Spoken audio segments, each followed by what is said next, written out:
తర్వాత ఆమెకి కనకరం పుట్టించింది. తర్వాత పాలు ఇవ్వటానికి లాస్ట్కు మోసే తల్లిని తెలియకుండా ఎవరు తీసుకొచ్చింది? వాళ్ళ అమ్మని తీసుకొచ్చేసింది. మోసేకి యథారీతిగా పాలు ఎవరు ఇస్తున్నారంటే తల్లి ఇస్తుంది. దేవుని నామానికి స్తోత్రం. ఇవన్నీ చూస్తూ ఉంటే దేవుని యొక్క ఇన్ఫ్లుయెన్స్ కనపడుతుంది, దేవుని యొక్క ఇన్వాల్వ్మెంట్ కనపడుతుంది. సో మన జీవితంలో ఒక సమస్యలో, ఒక పోరాటంలో, ఒక శోధనలో కనుక దేవుడు ఎంటర్ అయిపోతే కనుక మనకి ఇంకా ఖచ్చితంగా 600 అయినా 106 అయినా ఖచ్చితంగా ఆ శోధన నుండి మనం బయటికి రాగలుగుతాం. దేవునామానికి స్తోత్రం. ఈ మోసే అమ్మను దేవుడు తీసుకొచ్చి తల్లిపాలు ఇవ్వడం చూస్తూ ఉంటే నా జీవితంలో ఒక సంఘటన గుర్తుకొస్తుంది. నేను తమిళనాడు రాష్ట్రం నుండి ఆంధ్రాకి వచ్చాను. 30 సంవత్సరాల క్రితం వచ్చాను. వచ్చిన తర్వాత నేను ఎక్కడికి వెళ్ళాలో తెలియలేదు. సో స్టేషన్లో వచ్చి పడుకున్నాను. పడుకున్న తర్వాత దేవుడితో ఒక రాత్రి అడుగుతున్నాను, ప్రభా నా దగ్గర డబ్బులు లేదు, ఆకలేస్తుంది, నాకు దిక్కు లేదు ప్రభా అని చెప్పి ఏడుస్తూ ప్రార్థన చేస్తూ ఉంటే ప్రభు అన్నాడు, రేపు ఉదయం 8 గంటలకు ఒక అతను బ్లూ షర్ట్ వేసుకుని వస్తాడు, నువ్వు అతను వెనకాల వెళ్ళిపోని చెప్పి దేవుడు మాట్లాడాడు. కరెక్ట్గా 8 o'clock ఒక బ్లూ షర్ట్ వేసుకుని అతను వచ్చాడు. వచ్చి నువ్వు ఎక్కడికి వెళ్ళాలి తెలుగులో అడుగుతూ ఉన్నాడు. నాకేమో ఆయన మాటలు అర్థం కావట్లేదు, ఎందుకంటే నాకు తెలుగు అప్పుడు రాదు కదా. ఇంకా నాకేమో ఏం చెప్తున్నాడో తెలియదు కదా. మనసులో అంటున్నాడు, నేను పంపిన వ్యక్తి ఇతను వెనకాల వెళ్ళిపోని దేవుడు మాట్లాడుతున్నాడు అనమాట. సో నేనేం చేశానంటే ఆయన మాట పట్టుకొని ఇంకా ఆయన వెనకాల వెళ్ళిపోయాను. ఇంతకు అతను ఎవరంటే ఒక రిక్షా తొక్కే వ్యక్తి అనమాట. ఆ దినాలు ఆటో రిక్షా లేదు, నార్మల్గా తొక్కి. సో అతను ఏం చేశాడంటే డైరెక్ట్గా నన్ను ఏం చేశాడంటే ఒక ఆయన పెందెకోస్తు చర్చికి వెళ్తాడంట. పెందెకోస్తు చర్చిలో వదిలేశాడు. ఇంకా పెందెకోస్తు చర్చిలో వదిలేశాడు. వాళ్ళకి నన్ను ఏం అడగలేదు, భోజనం పెట్టారు, మంచిగా తిన్నాను. తర్వాత నా ప్రార్థన జీవితాన్ని చూసి ఏడుస్తూ ప్రార్థన చేస్తూ ఉండేవాడిని. ఆ ప్రార్థన చూసి ఆ పాస్టర్ గారు మాట్లాడమన్నవాడు, కానీ ట్రాన్స్లేట్ చేయడానికి ఎవరు ఉండేవాళ్ళు కాదు. నేను తమిళంలోనే మాట్లాడేవాడిని. అయితే చాలామంది పశ్చాత్తాపడేవాళ్ళు, దెయ్యాలు వెళ్ళిపోయేది, రోగులు బాగుపడేవాళ్ళు. ఇదన్నీ చూసి వాళ్ళ కొడుకుకి ఏమైందంటే అసూయ వచ్చిందనమాట. ఇతను ఉండకూడదు, ఇతను బయటికి పంపించారని తండ్రి కొడుకుల మధ్యలో నా నిమిత్తం అక్కడ గొడవ జరుగుతుంది.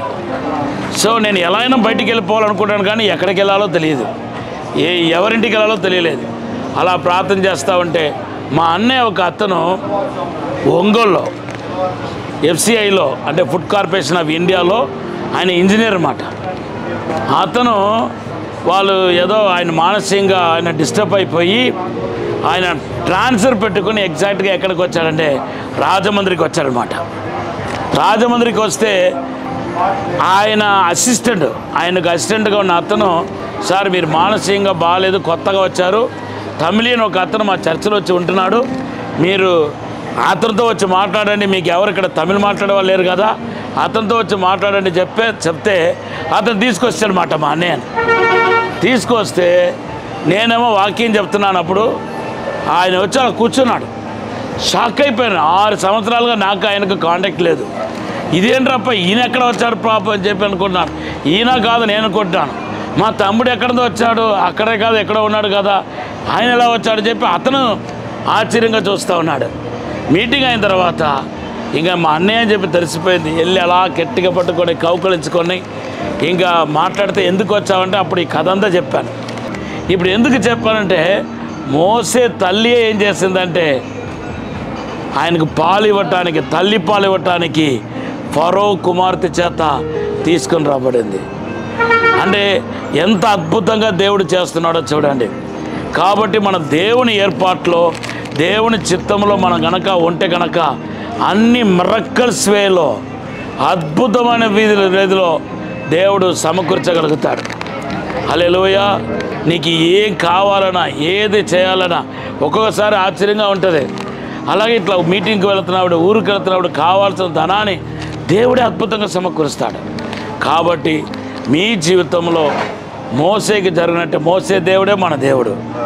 మీ జీవితంలో కూడా ఎప్పటికప్పుడు తన ఏర్పాటు చొప్పున, తన చిత్తం చొప్పున దేవుడు జరిగించడానికి సిద్ధంగా ఉన్నాడు. మనం చేయాల్సినంతా ఏంటంటే ఆయన చేతిలో మనం ఉండాలి, ఆయన ఏర్పాట్లో మనం ఉండాలి, ఆయన ఉద్దేశంలో మనం ఉండాలి. ఆయన చేతుల నుండి జారిపోవటం భయంకరమైన శాపం. కనుక ఈరోజు మోసేలాగా ఆయన చేతిలో ఉంటూ మనం ముందుకు సాగుతాం. మీ అందరికీ దేవుని యొక్క పిలుపు ఉన్నాయి, దేవుని యొక్క ఏర్పాటు ఉన్నాయి. మీరు రాబోతున్న దినాల్లో దేవుని కోసం ఖచ్చితంగా పనిచేయాలి. దేవుడు ఒక మోసేలాగా మిమ్మల్ని వాడుకుంటాడు, అనేకులకు ఆశీర్వాదకరంగా దేవుడు వాడుకుంటాడు.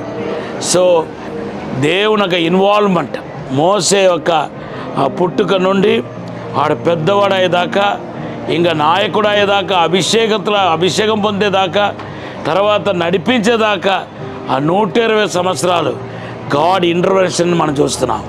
దేవుని యొక్క ఇన్వాల్వ్మెంట్ చూస్తున్నాం. అటువంటి ఇన్వాల్వ్మెంట్, గాడ్స్ ఇన్వాల్వ్మెంట్ మీ అందరి జీవితంలో ఉండాలని ఇప్పుడు నేను ప్రార్థన చేయబోతున్నాను. పరిశుద్ధము నమ్మకమైన పరలోక తండ్రి, we need your intervention master. నీ యొక్క ఇన్వాల్వ్మెంట్ మాకు కావాలి తండ్రి. అదే మాకు నాయన సూచన ప్రభా, అదే మాకు ముద్ర ప్రభా, అదే మాకు ఆధారం ప్రభా.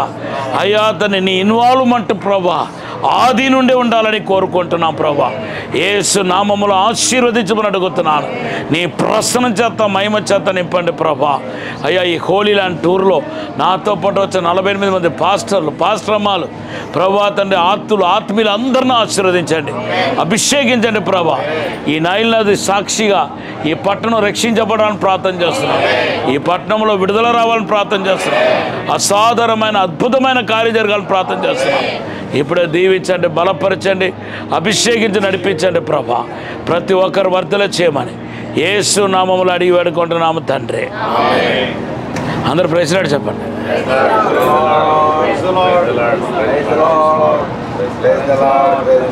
Praise the Lord.